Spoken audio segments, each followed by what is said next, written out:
eskatzeko.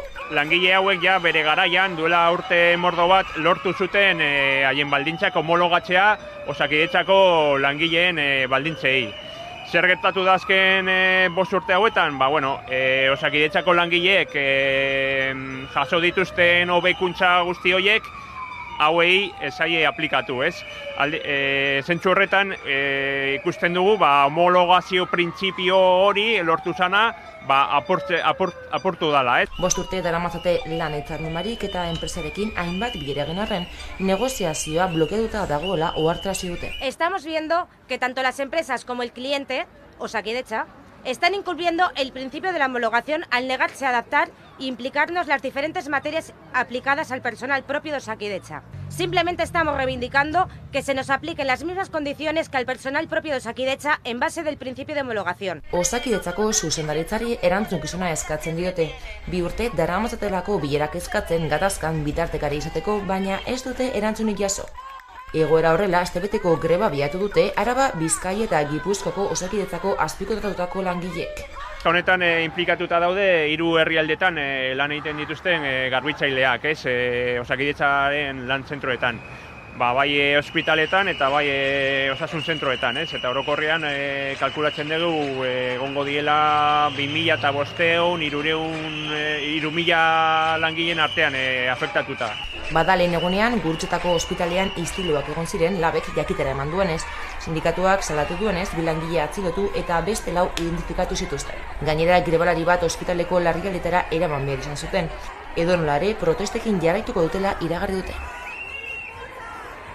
Gisa ezin dugu beste aldera begiratzen jarraitu. Egiturazko aldaketak behar ditugu emakumeok lidergo posizioetara heltzeko ditugun zailtasunekin amaitzeko. Erabakiak hartzen diren lekuetan emakume gehiago behar ditu. Eta berdintasunez iristeko aukera izan behar dugu. Horretarako gure ahalmen guztia berdintasunean garatzeko aukera emango digun gizarte bat eraiki behar dugu. Emakumeak gora egiteko aurkitzen dituzten oztopoak gainditu behar ditugula aldarrikatzen du kanpaina honek. Baina honekin batera baita ere pedagogia pixka bat ere egin nahi izan dugu. Nolabait ez genuen geratu nahi lelo batean bakarrik. Horregatik, kanpaina honi gehitu zaio webgune berezi bat emakumeakgora.eus. Eta honetan saiatu gara azaltzen. Nolabait, zeintzuk diren emakumeek lidergo eta erabaki postuetara heltzeko dituzten zailtasunetako batzuk.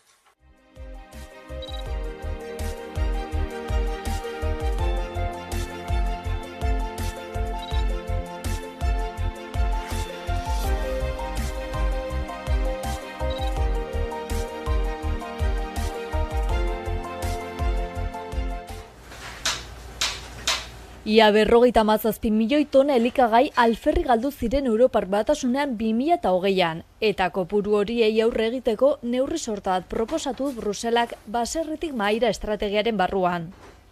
Europako estatistika bulegoaren azken datuek erakusten dutenez, Europar Batasunean ekoizten diren elikagaien 10% inguru bidean galtzen dira, bai banaketan, bai jatetxe zerbitzuetan, bai etxeetan. Europar Batasuneko herritar bakoitzak 127 kilo janari eta edari galdu zituen 2020an. Hau da, 57 milioi tona, galtze hori 130 milioi euro inguru lirateke. Kontsumitu ez ziren 127 kilo horietatik 70 kilo etxean galdu ziren. 23 kilo elikagai eta edarien fabrikazioan, 14 kilo ekoizpen primarioan, 12 kilo jatetxetan eta elikadura zerbitzuetan eta 9 kilo banaketan. Alemanian galdu ziren alferrik elikagai gehien 2020an, 10,9 milioi tona guztira, eta Luxemburgon gutxien, 92.600 tona inguru. Hildo horretan Bruselak neurriak hartu ditu baserritik mahaira estrategiaren barruan. Horrela kontsumitzaien artean elikagaiak alferrik galtzea ekidin nahi da. Eta 2030 baino lehen oraingo zifrak erdira murrizteko helburua dute. Eta elikadura kate osoan zer galera gutxitu. Bestalde ere bada zer hobetu, honako hauek identifikatu dituzte. Erakunde publiko eta pribatuen arteko lankidetza areagotzeko beharra, kontsumitzaileen eta enpresen ohiturak aldatzea, produktu galkorretan elikagaien segurtasuna mantentzea eta aldi berean erabilera bakarreko plastikoa murriztea, hondakinei aurre egiten zaien bitartean.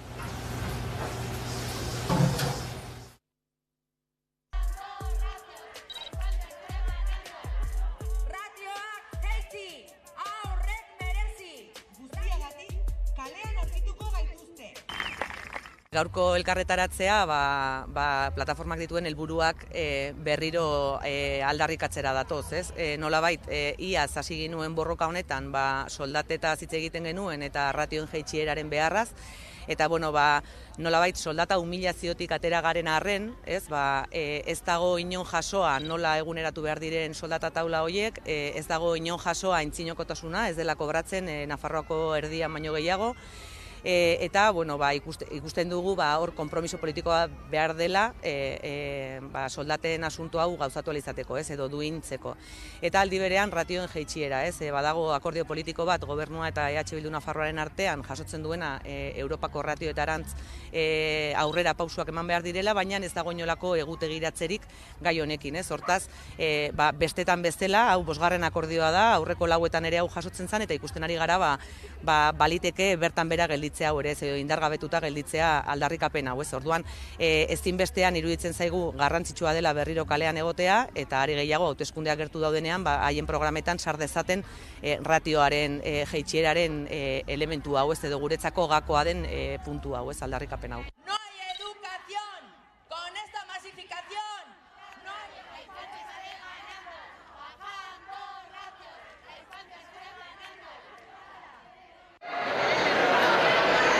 Euskal Herria Bizirik plataforma sortu berri dute landa eremua babestu asmoz. Energia krisi eta klima larrialdia tarteko, energia berriztagarri ugariren proiektua garatzeko bidean dira. Herritar askorentzat ordea kezka iturri dira azpiegitura berri horiek, naturguneekiko erasotza dituzte. Trenbide proiektu eta azpiegiturak, zentral eolikoak edo fotovoltaikoak eta hori dagozkien banak eta lineak, erraustegiak, negutegi industrialak eta animaliak hazteko ustiapen intentsiboko fabrikak. Horiek guztiak agertzen dira Euskal Herriko mapan, jada martxan daude proiektuak edo laster gauzatzekoak direlako. Euskal Herria Bizirik plataformak dio ingurune naturala eta laborantza lurrak mantentzea ezinbestekoa dela bizitza bermatzeko.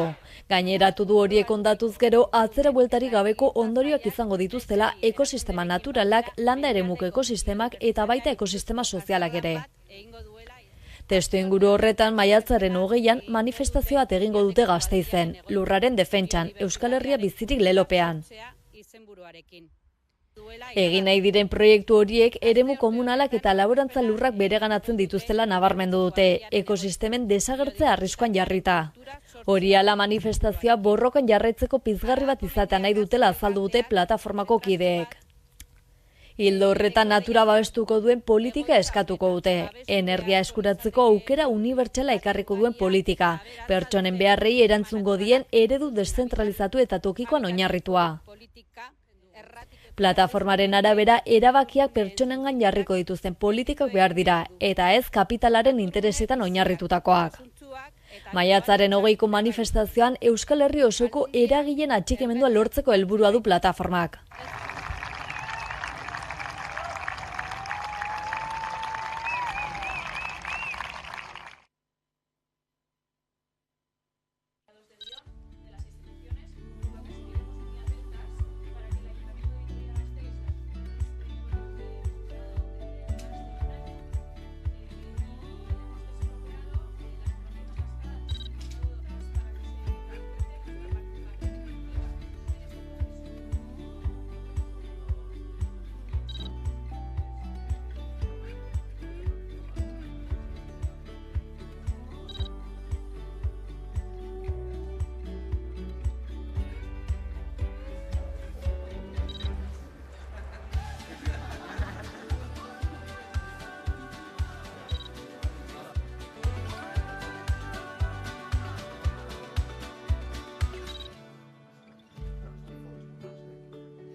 Aurten 1976ko martxoaren 3ko sarrazkearen 47. urte urrena izango da, eta gehiengo sindikalak manifestazioa bizi baldintzen zuntziketaren aurka etorkizuna bermatzeko oraina borrokatzen lelopean antolatu du.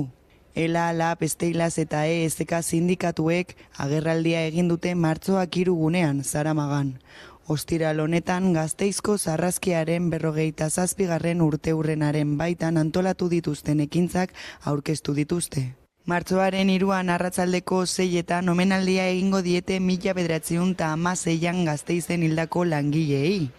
Pedro María Martínez Ocio, Francisco Aznar, Romualdo Barroso, José Castillo eta Bienvenido Pereda, baita Basaurin eta Tarragonan egun batzuk geroago hildako langilei ere, Juan Gabriel Rodrigo eta Vicente Anton. 1976an fabriketan ez ezik poltsak utzi zituzten emakumeen aldarrikapenak gogora ekarri dituzte gaurko egoerarekin parekatzeko.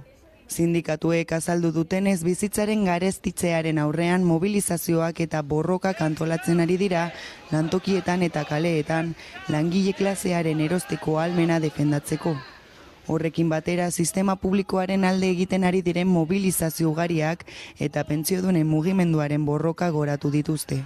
Kalera aterako gara, bizi baldintzen zuntziketearen aurka, luchando el presente para asegurar el futuro lelopean. 57 urte geroago, klase konsentziak ulerten hasten ditu, batzarrak eta herri mugimenduak antolatzeko arrazoi berberak indarrean jarraitzen dutela gaur egun ere. Kontsentzia horrek, berak gogorazten digu langileari ez dituela ezer oparitu, eta lortu dugun guztia antolakuntzari eta borrokaria esker lortu dugula. Sindikatuen esanetan osasunaren kalitateak, zaintzak, pentsioek eta hezkuntzak ongizate maila islatzen dute eta defendatzera deitu dituzte herritarrek.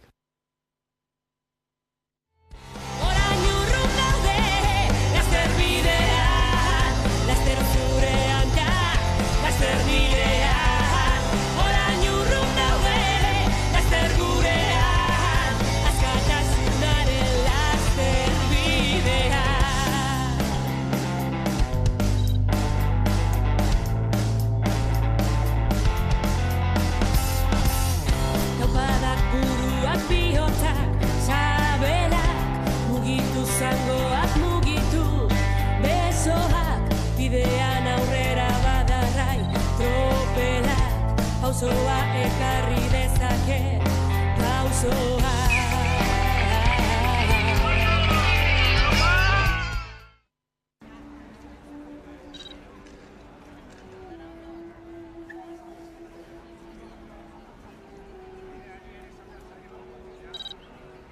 Orain arte mobilizazioak elkarrekin egin ditugu. Hori da, orain arte indarrean genuen protokoloak zeukan balio handiena. Eta baita ere, protokoloaz gain, instituzio egin behar genizkien aldarrikapenak elkarrekin egiten genituen. Eta elkarrekin egiten genituen kalean, manifestazioetan.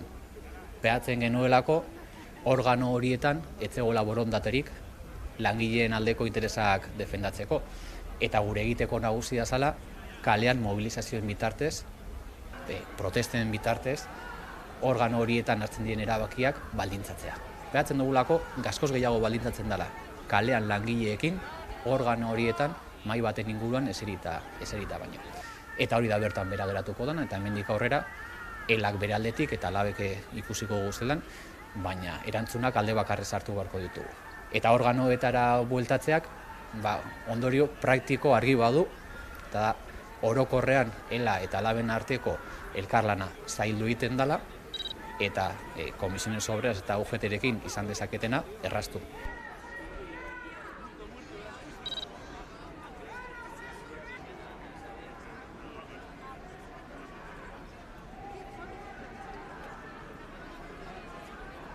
Eta guretzat gai oso sentiberak diren gai batzu elkarrekin landu nahi izan ditugu eta zaindu ditugu. Eta hau ere galtzeak asko zailtzen du etorkizunean elkarlanean aritu alizatea.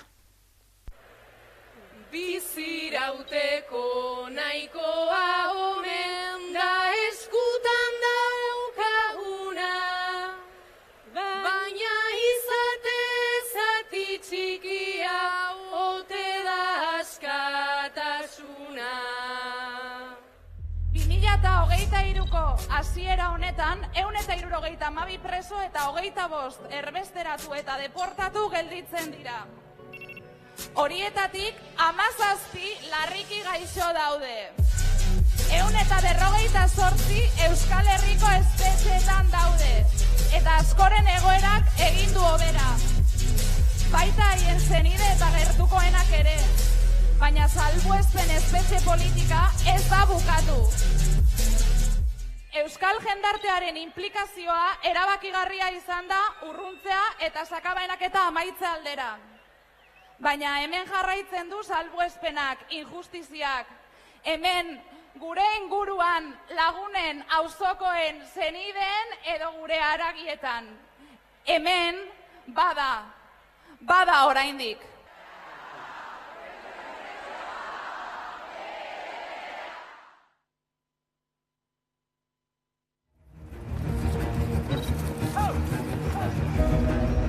Eko gazte ezin dateke Ibar Jaun izan.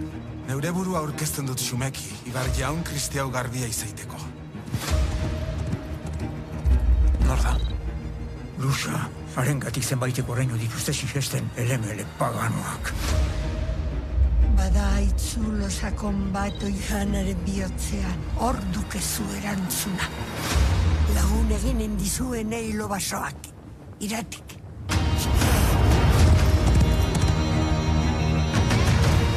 Norbaitek azken atxamatu.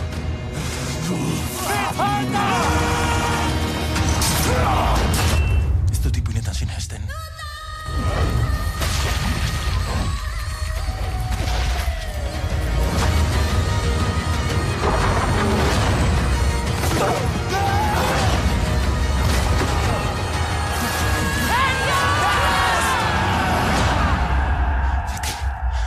Ahantzien izena eta ezen oiz berriz aipa.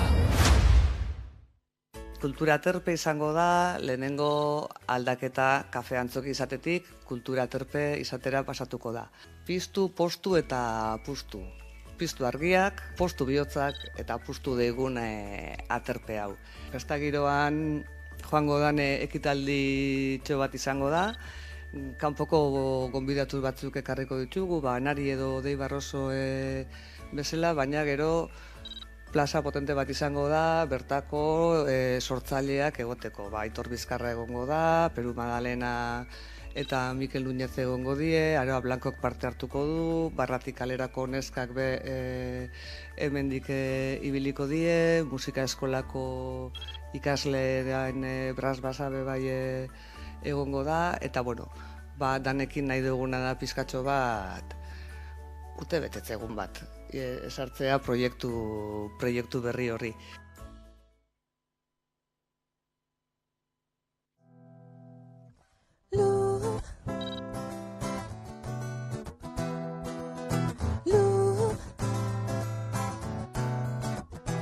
Isa 6 milioi euro, baina azkenerako gu konturatuta gauz eta onartu behar dugu diru hau, milioi hauek, zera kopuru hauek, palanka baino ez dira martxan dauden eta martxan jarri nahi diran proiektu guztiak sustatzeko eta eragiteko. Somos Luba, somos Luba, encantada de conocerte con tu Luba. Vive al ritmo de tus sueños donde estés, tírate sin miedo, emergerá la red, la causa es del efecto que es amor, movimiento, somos Luba, somos Luba, somos Luba, encantada de conocerte con tu luz.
Maite ditut maite, gure bazterrak lambroak izkutatzen dizkitanean.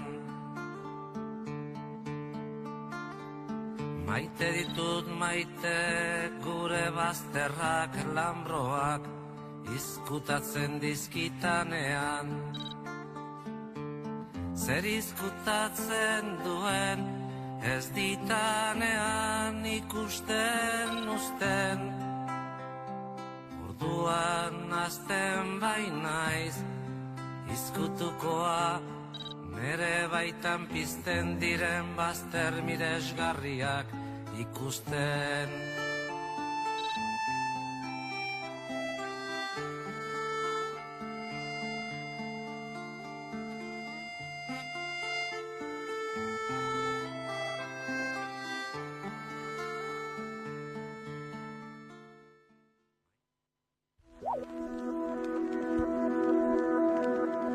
Adimen artifiziala oinarri, azpidatze automatikoak eskuragarri jarri ditu Hamaika Telebistak webgunean.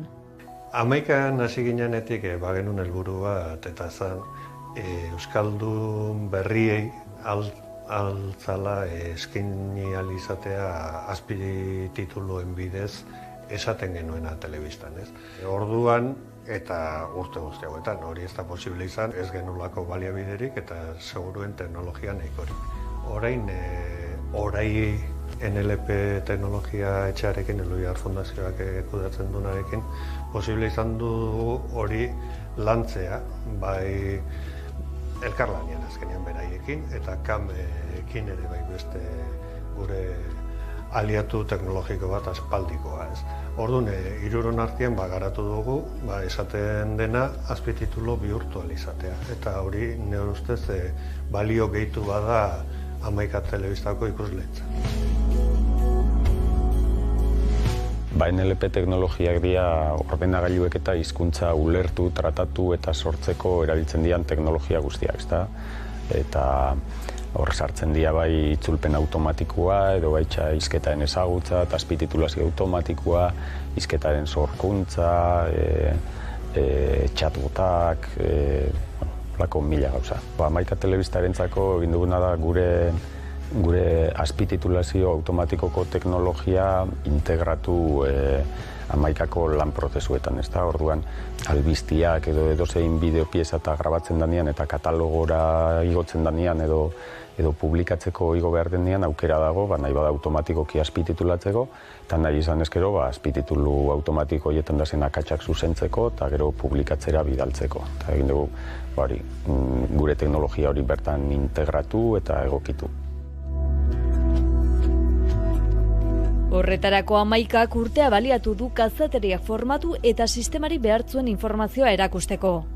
Egia da, azpidatziak automatikoki kudeatu ahal izateko, kazetariek hilabete deixente pasa dituztela lanean, sistemari erakusten eta zuzenketak egiten, gaur egunean zuzenketarik egin gabe ere ikusentzulei eskaini ahal izateko azpidatzi automatiko hauek. Azpidatziak martxan jartzeko helburu nagusia izan da batez ere irisgarritasuna. Irisgarritasuna bai entzuteko arazoak dituzten pertsonetan pentsatuz, baina baita ere euskara ikasten ari diren hoientzako lagungarri gisa.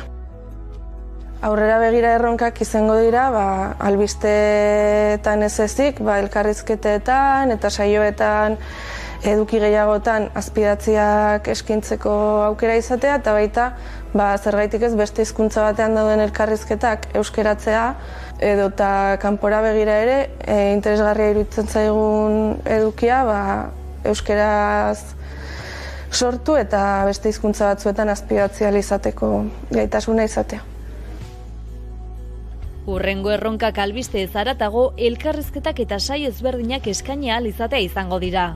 Eta aurrerantzean ere proiektu hauekin jarraituko dugu, bai orai NLP-rekin eta bai kamekin eta beste batzurekin ere, espero dut topatzea berriak ere.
konkurso eta lehiaketaren kontzeptu hori oso lehiakorra naiz, baina lehiaketetan enago sekula.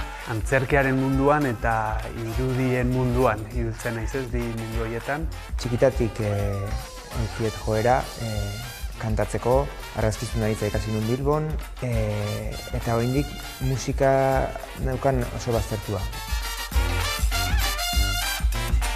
Uholdeak bai kontatzen duela pixkat narratiba bat, hasten dena pixkat kaosetik, pixkat nola bizi zuten, ez, haiek uholde horiek.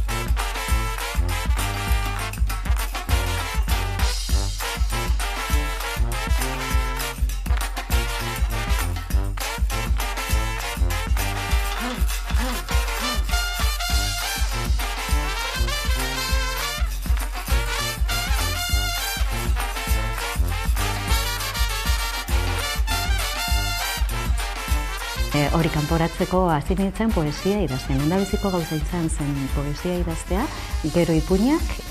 Eta urtzaroan, umea zenean bere bizilagunak konfiantza desientezun pertsona batek eraso egin zion, sexu abusu bat egin zion. Eta orduan, liburu osoan zehar kontatzen da umetan lidek bizitako horrek, edo jasanarazi zioten horrek ze eragin sortzen dion.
Jendartean, infernuan ito nintzen bizitzaren bidean, errebitartean ikasi nuen jendartean, itxi nituen begiak ireki nuen arima, atzean utziko nuen galdutakoaren zama. Galdutakoaren zama. Galdutakoaren zama. Galdutakoaren zama. Galdutakoaren zama.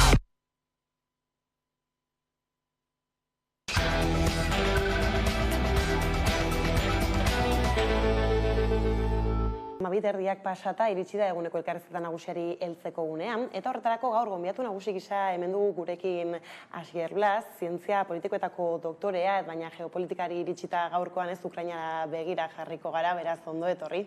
Eguerdion. Eguerdion, eta hasteko agian ez, Paulo Gonzalezen aferaz galdetuko dizut, ez, ze markotan kokatu genezakeen ez bere atxiloketa eta horren inguruan gertatu dena izan ere, gaurko egunarekin ez, urtebete egiten du preso dagoela ez, ze azalpen da honen atzean? Urtebete preso dagoela eta gainera urtebete isolatua edo ia isolatua dagoela. Kontutan izan behar dugu, Paulo González atxilotua izan zala, orain dela urtebete, hain zuzen ere, eta egon zen zenbait hilabete isolatua. Harremanik gabe bere familiarekin, harremanik gabe bere konfiantzazko abokatuarekin, eta gerora orain ere isolatua dago, 23 ordu ematen ditu bere kalabozoan, ordu bete dauka patiorako, patio txiki batetan, eta bakarrik dago, zakarremanik beste presoekin, eta familiaren bisita bakarra izan du, besterik ez. Bere bikotearen bisita, ezin ditu deiak egin baitz egiteko bere semeekin, edo bideo deiak ez ezer, eta alde horretatik praktikan ia isolatua dagoela esan genezake. Beraz, Europar Batasuneko oinarrizko eskubideen karta urratu eginda gutxienez 18 artikuluetan, eta hain zuzen ere lehengo astean jaso nuen bere gutun bat, eta esaten zidanagatik, bera oain badauka aukera ikusteko poloniar telebista kate bat, emititzen duena polonieraz, bielorrusieraz eta ingeleraz. Eta esaten du horrekin, gutxi asko ideia bat egin dezakela, nola doazen gauzak gerran, ezta? Zer naiz da kate berdina izan, Polonieraz emititzen duenean, askozaz ere jarrera juliganagoa dauka, nola baitere, baretu egiten da jarrera hau ingelesez danean, naiz eta oso natozalea izan, eta oso mendebaldarzalea, eta bielorrusieraz emititzen dutenean, askozaz profila apalagoa dute, ze, karo, Bielorrusia lerrotuta dago Errusiarekin, eta nahi dana da, konbentzitu bielorrusiarrak bilakatu daitezen mendebaldarzaleak, ezta?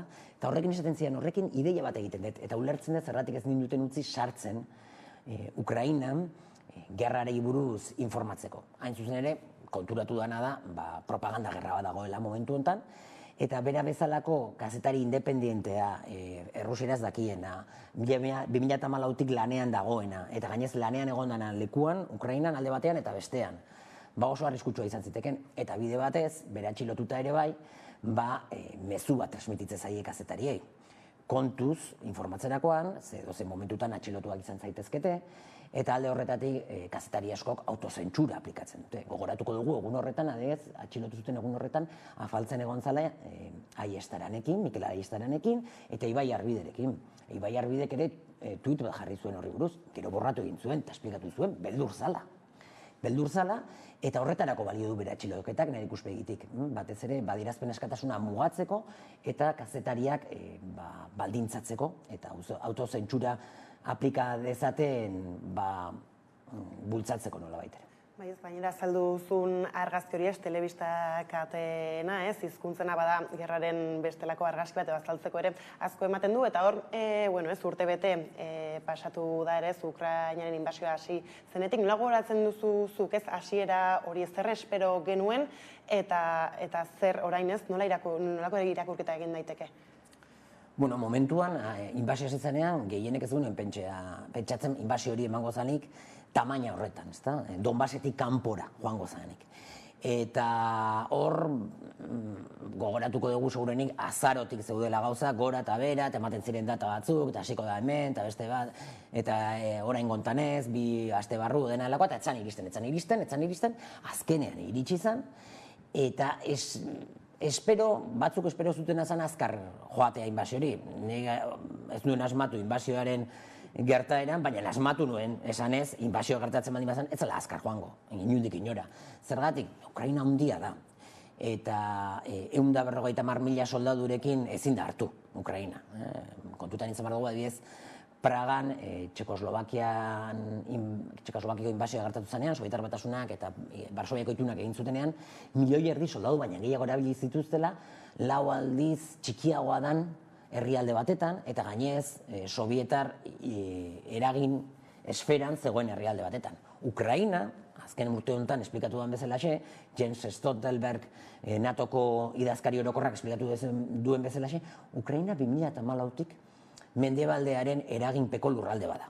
Eta NATO bertan dago 2014tik. Beraiek ez dira, Ukraina ez da NATOko kide, baina NATO Ukrainan dago 2014tik, ejertzitoa entrenatzen, ejertzitoa armatzen, agolkularitza lanak egiten, beraz garbi zegoen, gainera konektatuta dago lurrez NATOko herrialdeekin, garbi zegoen Ukraina ezingo zala hartu era azkar batean, naiz da hori zen Errusiaren asmoa. Eta hor, Errusiarrek huts egin zuten, huts handi bat, ze pentsatzen zuten 2 astetan, horrelako inbasio bat gero etzana izan eskala hain handiko esan zigutena bezala. Errusiak Ukraina okupatuko du, ez daka gaitasunik Ukraina osoa okupatzeko, baina nahi zuena zan nolabait ere presionatu Kieveko gobernuak utzi dezan, boterea, hau da, dimiti zezan, estatu kolpe bat errazteko, edo gobernuari derrigortzeko Errusiak Moskun nahi zituen baldintzetan bake akordioa sinatzeko. Eta hori, garbi dago, agerian dago, bistan dago, ez dela gertatu. Bai, ez da eta esan zuez, espero zen harin izatea, ez? Rusiak lortuko zuela bere helburua, baina hor Ukrainaren posizioa espero zena, baina asko zindartzuagoa izan da, eta hor, esanguratsua da ere, nazio artean izan duen estrategia edo bintzat ez laguntza eskatz hori, eta horren bueltan mugitu den guztia. Zein, nola uler daiteke Ukrainaren jarrera hau gertakizunaren aurrean? Ukrainarena, hori izan nik uste Rusiarrek egin zuten hutsegite handienetako bat. Pentsatzea Ukrainarrek ez zutela borrokatuko. Ukrainar ejertzitua 7 urte daramatza gerra zibil batetan, 2014tik. Ordutik, Ukrainako ejertzitua asko indartu da, OTAN-en aholkularitza dauka, eta laguntza, eta gainera dakatena da prestatuta zeudela. Parte handi batetan. Donbasen lubaki asko prestatuta zeuden, eta hori aurre egiteko gainez Merkelek esplikatu du, Holandek esplikatu du, Zelenskik esplikatu du, Poroshenkok esplikatu du. Denek esplikatu dute, 2014tik 2022 bitartean Ukraina egin duena dela prestatu honetarako. Eta bake akordio batzuk sinatu ziren, Minsk 1 eta Minsk 2, eta ez dela inoiz egon borondaterik Ukrainagatik bake akordio horiek aurrera eramateko. Ze bake akordio horiek beti izan balira, momentu honetan Donbas Ukraina izango litzateke, baina autonomiarekin. Eta hasieratik, Zelenskik eta Poroshenkok esan bezalaxe, ez zekaten asmorik Ukrainan bake akordio horiek betetzeko. Holandek eta Merkelek zer esan ziguten, bake akordio horiek esker, 7 urte izan ditu Ukrainak indartzeko bere ejertzitua, eta aurre egiteko Errusiar inbasio horri, eta gero, zer esanik ez, NATOren konpromisoa oso irmoa izan da, segurenik Errusiak pentsatzen ez zuen modukoa. Beraz, programatutako gerra zen. Bai, dudarik gabe, programatuta zegoen, aspalditik, eta gainez aspalditik aipatuta zegoen, Ukrainara iristen baldin bazan NATOren zabalkundea, hauxe gertatuko zala. Merkelek berak esan zuen 2008an, Bukaresteko NATOren goi bilera batetan. Esan zuen, Ukrainara iritsiko baldin bada NATO, jakin behar dugu gerrara guazela, baina ez Merkelek bakarrik. Kissingerrek, Berzinskik eta Amerikako estatu batuetako politikari eta aholkulari askok aurretik esan zuten. Bidenek berak esan zuen, Baltikora iritsita ere, Baltikoko herrialdetara iritsitaren NATO, horrelako agerkari baten aurrean egongo ginatekela. Eta ez dira izan Baltiko herrialde, baina azkenean Ukraina izan da. Bai, ez, orain badirudi kasik lubaki gerraren antzare hartu duela, ez? Izan ere, noski Errusia zen daiteke konformatu, ez? Hasieran agian helburutzat zituen lurralde horiekin, ez? Eta orain ze helbururi jarraitzen dio, ez? Inbasio horretan. Arazoa da, alde batetik Ukrainak eta Errusiak sartu direla dinamika batetan oso zaila dana negoziazio batzutara joatea, ze beraien populazioen aurrean defendatzea hartu dituzten erabakiak oso zaila da, alde batetik.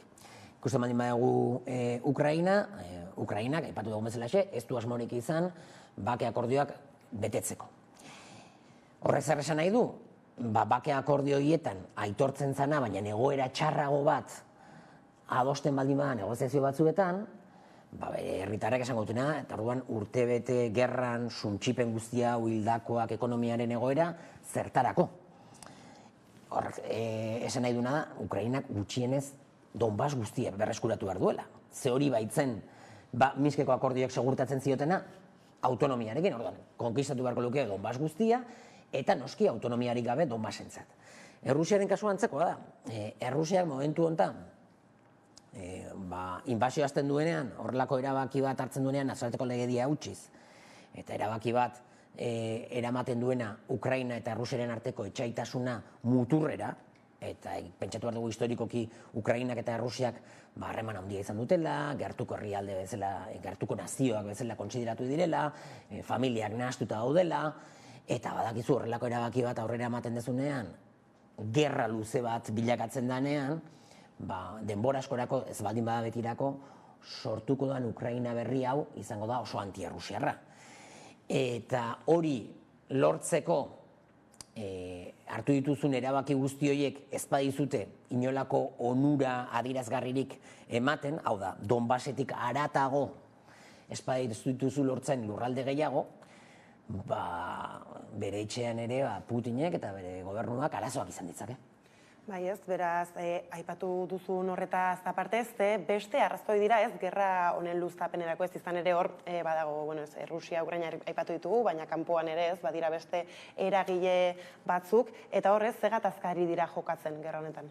Bueno, gerra hau dagoeneko ez da gerra bat Rusia eta Ukraina artekoa. Gerra hau da NATO, batez ere Amerikako Estatu Batuak eta Rusia artekoa. Kondolitza Raisek idazten zuen, esanez, zoragarria da, dauzkagula Ukrainarrak, gure alde, odola gure alde ematearen alde. Eta azkeneko tantara arte gainera. Hau da, egiten ari dira guk nahi dugun gerra hori, Rusiaren kontra. Eta prest daude, azkeneko odol tanta eman arte, ez da? Orduan, momentu honetan, gerra hau dimensio desberdina dazka, eta dimensioa da, Amerikako Estatu Batuak eta Rusiaren arteko gerra hau, NATO eta Rusiaren arteko gerra hau, Ukrainaren bidez, delegaturiko gerra bada. Amerikako Estatu Batuen zerbitzura, Ukrainak egiten du. Eta gainera hori horrela izan da hasiera-hasieratik, ez dago dudarik, baina dimensio hori gailendu eginda apiriletik aurrera. Zergatik?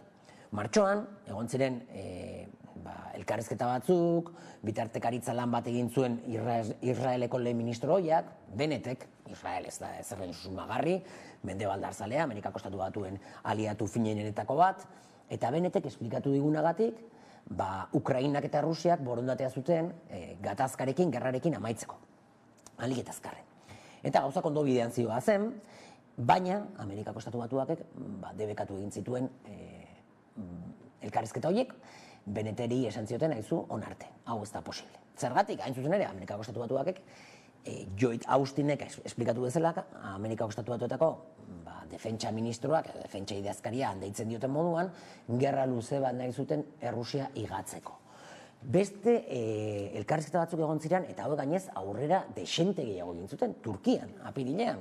Erdoganen bitartekaritzarekin, Ukrainak eta Errusiak ia akordio bat lortu zuten. Ukrainska Pravda, Zelenski zalea den agerkari digital bat, Ukrainako agerkari digital nagusienetako bat, argitaratu zuen artikulu bat, Ukrainako goi funtzionarioen iturriak aipatuz, esanez, Errusiak eta Ukrainak akordio bat lortu zutela, zenbait ñabardura falta zirela, zenbait xehetasun itxi behar zituzten, eta sinatzea falta zen. Baina Amerikako Estatu Batuak eta Erresuma Batuak blokeatu egin zuten, ez zioten utzi Ukrainari hori egiten, ze horren trukez esan zioten, jarraitu behar duzu borrokan, eta guk armatu egingo zaitu dugu askozaz gehiago. Ze gogoratuko dugu, inbasioaz izanean, Bidenek esan zuen, ez ziola emango Ukrainari armamendu ofentsiboa, bakarrik defentsarako armamendua. Hortik aurrera gauzak aldatu egiten dira, orduko ere da Johnsonen bisita Kievera, Londonetik hartu zuen hegaldi bat, eta mendebaldeko lehen politikari izan zen Kiev eta Zelenski bisitatzen gerra egoera horretan. Eta noski esan zion, ezin dezu sinatu bake akordio hori. Beraz, nork izan du interesa handia gerra hau luzatzen, batez ere Amerikako Estatu Batuak eta ardatz anglosaxoiak, Kanada, Britainia Handia, Australia, Zelanda Berria. Bai ez, eta guzti horretan esaterako Europak ez nolako papera jokatzen du, izan ere, tira ez, aipatu duzun kontu hau, azkenan ez, kaxoi baten sartu gura izan den arazo ez kontua ere bada. Bai, bueno, Europa da, gatazka guztionetan, noski galtzaile nagusiak Ukrainarrak eta Ukraina da. Lehen postuan badi dudarik gabe. Bigarren postuan egon lirateke segurenik Errusiarrak, ze Errusiar asko hiltzen ari dira ere bai Ukrainan, baina gero kaltetu nagusinetako bat Europa da. Dimentsio ekonomikoan ikusten ari garenez, baina baita ere dimentsio politikoan. Europa momentu honetan latinoamerikanizazio prozesu bat bizitzen ari da. Amerikako Estatu Batuak erabiltzen ari da Europa bere atzekaldeko patio berri bezala. Subalternizatuta dauka, erabat menpekoa da politikoki, ekonomikoki eta militarki, eta iaia esango nuke ekonomikoki inkluso kolonizazio ekonomiko bat bizitzen ari da Europa, bere soberania guztia izan zeukan apurra, etzekan askorik galtzen ari da, eta horren adierazle esango nuke, adierazleriko berena da Nord Stream bat eta biren kontrako erasoak. Zure aliatuek erasotzen zaituzte, Alemaniako kasua oso esanguratsua da, eta itxumutu gortz zaude, ez dezu ezer esaten, eta humiliazioa pairatu egiten dezu, bakarrik etxean.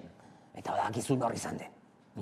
Mundu guztia daki nor izan den, ezakagu argazkia, ezakagu bideoa, oso esanguratsua dia dauden zantzu guztiak hasieratik. Eta arlo ekonomikoan ikusten baldin badugu, Europar Batasunak momentu honetan bere gas eta petroleo hornitzaile nagusia Amerikako Estatu Batuak da. aspaldiko proiektu bat zen Amerikako Estatu Batuena, saltzea Europari bere gasa, bere gas likuatua, ez dena baten ekologikoa, itxasuntzietan datorrena, eta askozaz garestiagoa dana. 3-4 aldiz garestiago ordaintzen ari gara gas hori, eta horrek zer eragin izan du Europan? Bereziki Alemanian, bere industriak lehiakortasuna galdu du. Eta lehiakortasuna galtzeak esan nahi duena da, bere enpresa asko joan direla Amerikako Estatu Batuetara, zean gasa eta petroleoaren prezioa eta elektrizitatearen prezioa asko zazenen merkeagoa da. Eta gaineran Green New Dealaren aritik subentzioa jaso daitezke. Beraz, nolabait ere, aidana egiten Amerikako Estatu Batuak da dumpina Europari. Desindustrializatzen ari da, industriak joaten ari da Amerikako Estatu Batuetara, batzuk ere Txinara, baina gehiengo Amerikako Estatu Batuetara, eta horrek, pobretu egingo du Europa.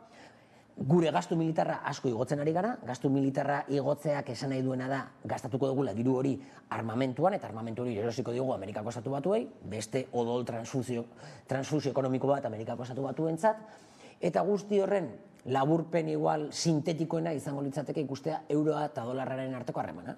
Euroa asko aldu da, dolarrarekin alderatuta, ze azken batetan Europako ekonomia bereziki gaxo dago.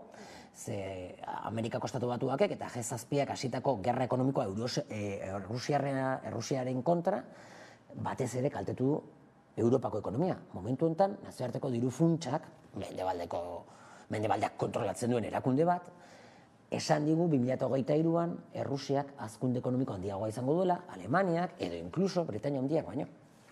Bai, ez gainera, beste Nord Streamen bueltako kontutxo hori, ez, esanguratsua, baina aipatu zu ez, gainera gero sabotajea gora eta bera karbono mehatzea, ere, zabaltzera behartua ikusi izan du Alemaniak bere burua, eta komodo dago Europa bere horretan, agian ez, Amerikako Estatu Batuek gidatzen duten NATOren bideo horretan?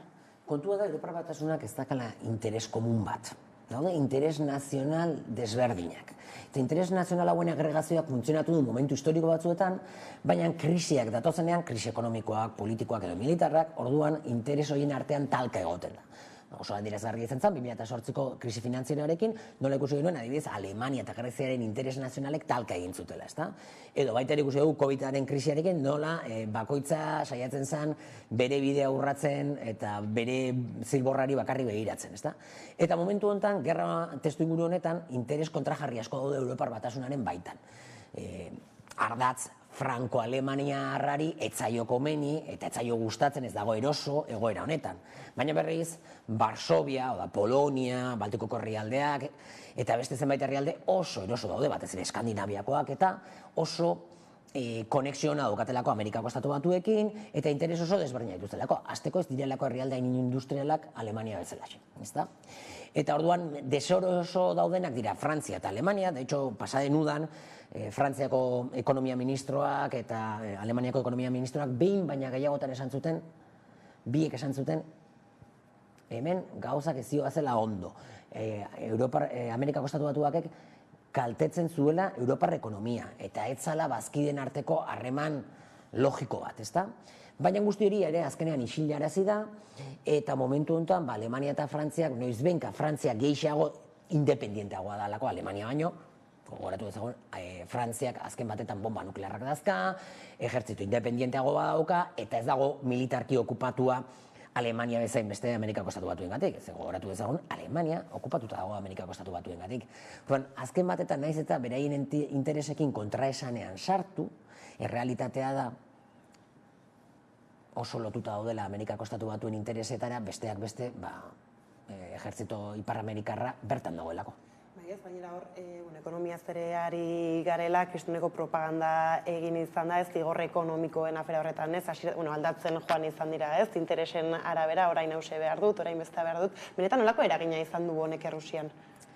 Noski, eragina izan du, baina hau da, gerraren bilakaerari begiratzen baldin badiogu, Errusiak zituen espektatibei begiratuta, orain arte, urtebete ostean, esan genezake, Errusia galtzailea dela gerra.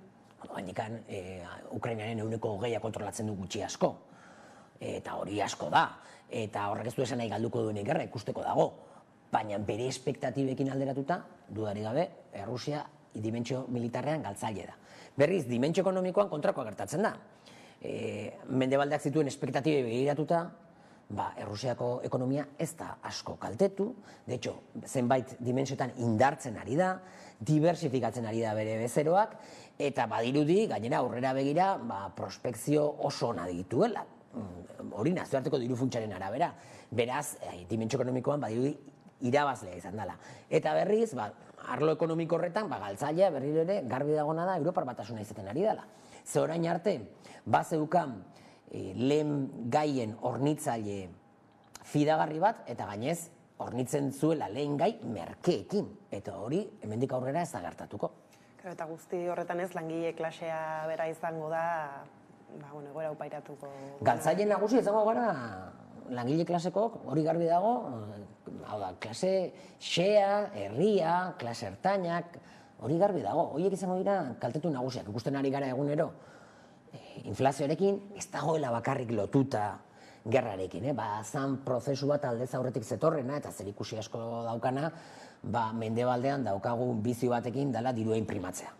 Nola jakin badakigu munduko edozein txokotan onartuko dizkigutela gure dolarrak eta euroak, inprimatu egiten dugu ezer ezetik eta horrek badauka gero ondorio bat. Baina edozein kasutan ere joera hori indartu eginda gerragatik eta indartu eginda mendebaldeak hartu dituen erabakiengatik. Horren gerraren testuinguru horretan NATO jarraitzen du armen bueltako estrategiarekin, baina orain Txinak egin du bakerako proposamena askok interesgarritzat jotzen dutena?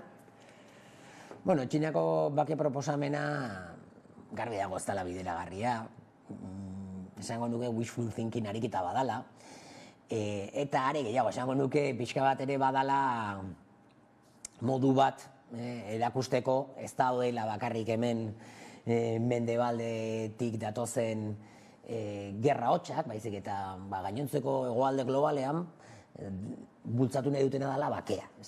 Eta urrats bat izan daiteke beti horrelako proposamen bat aurkeztea, dudari gabe, baina ez duke esango proposamen horrek bere horretan ibilbide handirik daukanik.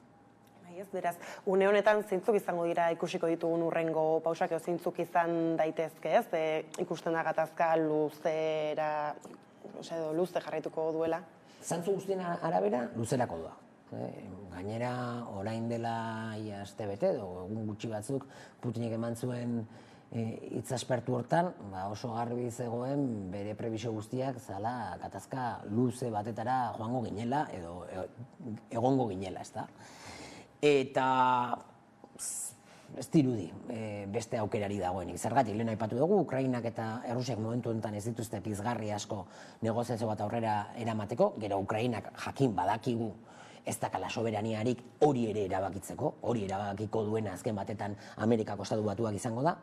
Eta hortik akaso badatoz ahots batzuk esanez, Rand korporazioa dala azken batetan Pentagonoaren think tank nagusia, Oan dela hilabete argitaratu zuen txosten batetan esan zuen, urtebeteko gerra eta gero, Amerikako Estatu Batuek gauzak oso ondo joan zaizkiola, besteak beste, beraik ez zuten esaten, baina nik esango nukena da, Europar Batasuna gatibu hartu dute, ahuldu egin dute beraien ekonomia eta bere ekonomiatik gizendu egin dira beraiek, eta bestalde, epatzen zuten azan, Errusia egatu dutela. Eta bazala garaia, hasteko pentsatzen nola itxi Ukrainako gatazkau, hain zuzen ere zentratzeko Txinan. Hori baita beraien etxai nagusia. Eta beraz, entzuten ari gara hotxen bat, eta Rand korporazioa ez da edo zer, esan bezala Pentagonaren think tank nagusia, 1948tik. Eta alde horretatik, akaso hortik etor daiteke irtenbideren bat, Amerikako Estatu Batuak presionatzen baldin badu, bake akordio bat lortu dadin. Eta Errusiaren kasuan, bere aliatuen partetik, Txinaren partetik ere presioak etor daitezke momenturen batean edo beste. Dena den hori ez da ikusten oraindik martxan jarri daitezkenik presioiek, gerraren bilakaeran oraindik ez dagoelako mugimendu gehiegirik. Eta beharko litzateke nolabaiteko mugimenduren bat, gero ja presioiek aktibatzeko benetan. Orduan alde horretatik nik esan nuke gaudela pixkat esperoan, itxaroten, ea zer gertatzen den gerran, ea batalla importanteren badagoen edo, eta hori gertatuko balitz akaso aktibatu daitezke presio batzuk. Orduan, beraz, egoera bera desblokeatze bidean orain momentu honetan ez dago, hau izango da desblokeatzeko gai nagusia edo? Badirudi momentu honetan gauza dauden moduan, gerraren bilakaerak desblokeatu ditzazkela, bakarrik. Tristea da, baina hori da dagoen, behintzat momentu honetan ikusten dela. Eta bukatzeko Asier, euskal politikagintzan nola ikusi duzu ez dakit apur batez, halako gatazkaiko jarrerak. Ez nik esango nuke agian, ulertzen ere ez dela saia eta asko jarraitzen dutela apur batez, politika orokorraren bidea bera, ez batzuk alde egon daitezke, bestatzuk kontra, ez, alde eta kontra ere zeren baitan. Ez dakit, hemendik behiratuta, Euskal Herritik behiratuta, ez lako jarrerak nabaritu dituzu. Bueno, ez dago hola jarrera partikularrik, garbi dagona da lotu egiten direla errelato nagusira. Batzuk lotu daitezke errelato nagusira, adibidez Alderdi Sozialista, Eusko Alderdi Jeltzalea eta abar, oso jarrera natozalearekin, eta esango nuke gerrazalearekin. Eta gero badaude ezkerreko alderdiek mantentzen jarrera dela pixka bat deserosoa egoera honetan badirudilako diplomazia eskatzea eta bake mezuak bidaltzea ia dela Errusia babestea. Ez da horrela inondik inora. Baina alde horretatik nik esango nuke Estatu Espainiarrean eta Europan somatzen den jarreren antzeko berproduzio bat gertatzen ari dela gure alderdi sistema. Honekin denbora dela eta hemen utzi behar dugu elkarrizketa, mila esker gurean izatearen ziurrenik berriz ere heldu beharko diogu kontu honi, ez da, esan bezala.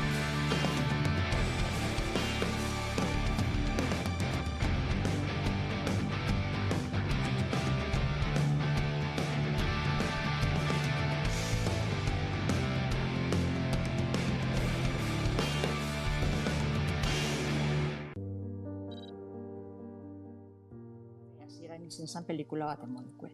Zenein bizitie, furgoneta 2, 8 lagun, sinestu bezaitzeko.